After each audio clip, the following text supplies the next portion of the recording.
Hello everyone. I'm going to present to you about an NGO and its work toward gender equality in Vietnam. Besides answering the 4 questions for presentation review, I would really appreciate if you can give me your feedback on analysis of the program within the gender approaches that I proposed. In the first 2 parts of this presentation, I will share with you why I'm interested in analyzing an NGO work on gender and some facts about gender in Vietnam. Then I will talk about my questions. I will also give you an overview about the program and the gender approaches that I think the program is based on. The last 2 parts will be how I analyze the program and my conclusion. So, what motivates me to do an analysis on the work of NGO on gender equality in my country, Vietnam? Despite progress in narrowing gender gaps, gender inequality still exists in many settings. In education, there is gender gap in access, learning achievement, and continuation, and most often at the expense of girls. Many research on gender and education also confirm the important roles of education for girls. According to UNICEF, education for girls and women are crucial as it helps fighting the most profound challenges to human development. The work of NGO, especially in developing countries like Vietnam, has been proved to effectively address gender issues. And about Vietnam, unlike many other developing countries, gender gap in education in Vietnam is quite moderate, and the country has successfully achieved gender equality in primary and secondary levels. However, gender is still an issue to Vietnam because, first, Vietnamese women and girls still have limited access to higher education, and in some areas, the number of girls in secondary schools are less than the number of boys. Secondly, domestic violence is a serious problem in Vietnam. And thirdly, sex ratio at birth in Vietnam now is another concern, which creates more pressure on girls and women and leads to many other social problems, such as early marriage or greater demand for sex work. For those reasons, there are also many NGOs working on gender in Vietnam, one of which is Room to Read.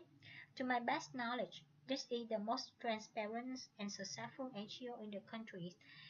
Hence, for this paper, I will analyze their work in Vietnam.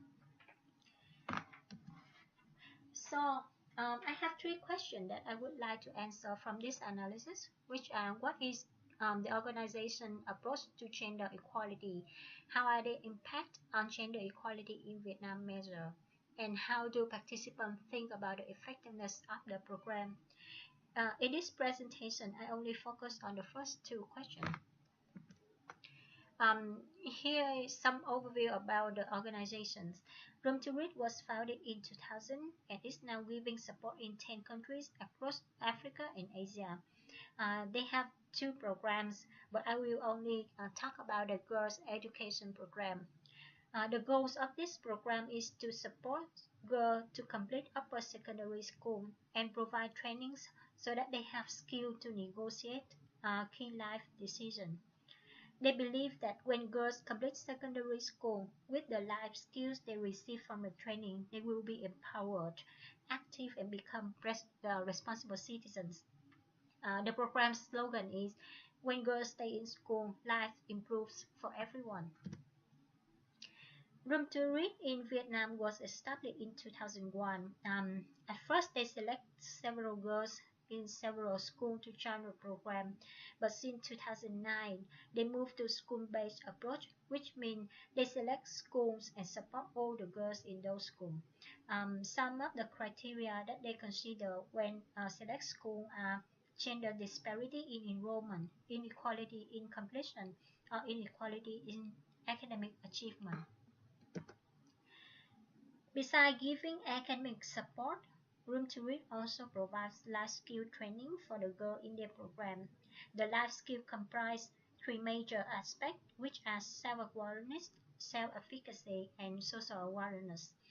The organization also have activities that engage family and community and improve their awareness on how important it is for girls to complete secondary schools. And here is some of their achievements last year.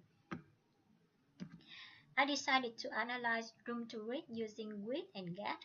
I think WIT is a suitable approach because the program thinks that education is not only good for girls but also benefit the whole society. Through life skill trainings, they aim to provide power within so that the girl participants are able to make informed decisions. They try to increase girl access to education by providing material support. GAT is also suitable to use in this analysis because the organization targets empowerment for girls. They also try to address some gender relations by providing knowledge to family and community about girls' role and roles of girls' education. WIT framework emphasizes bringing women into development and therefore bring girls and women into schools. One of the key assumptions of WIT is that economic and social well-being will be benefit when girls have access to formal schooling and achieve a certain number of years at school. This shows clearly in how Room to Read talks about the importance of education for girls. To them, when girls stay in school longer, it not only increases their quality of her life, but also benefit the whole society and her children. Invest in education, therefore, under which approach bring both economic returns and social returns. In Vietnam, Room to Read is successful in maintaining the number of girl participants through secondary school. However, they cannot intervene with increasing the number of girls in school, which means they cannot get more girls in school.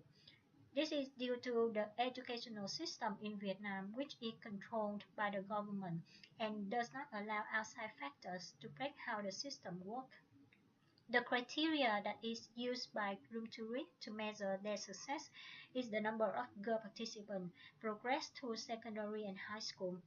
However, they are not able to access the quality of the education, the quality of the knowledge that the girl receive in schools.